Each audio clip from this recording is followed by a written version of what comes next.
ओम शांति। हाणे कंक्लूज़न। असां अॼु सम्झो वीचार घणा पावरफुल आहिनि। हिकु वीचार किराए सघे थो त हिकु वीचार मथे खणी सघे थो। इन करे चयो वेंदो आहे जेको सोचींदासीं सो थी थो वञे। हाणे सवाल, छा मन तव्हांजो मालिक आहे या मन तव्हांखे हलाए थो? अॼु जो इंसानु ॿाहिरि दुनिया खे कंट्रोल करणु चाहे थो पर पंहिंजे मन खे न संभाले सघियो थियो ऐं इन सां टेंशन, दुख, अशांती शुरू थी वेंदी आहे।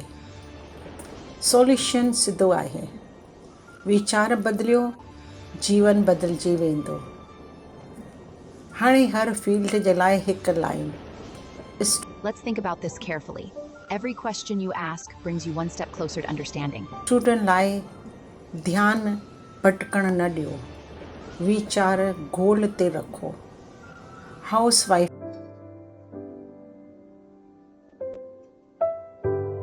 जे लाइ हर कम में प्यार वधायो, घर स्वर्ग थी वेंदो। बिज़नेस लाइ शांत मन सां फ़ैसिला करियो, सफलता मिलंदी। सर्विस जे लाइ कमु न थकाईंदो आहे, वीचार थकाइनि था, वीचार बदिलियो।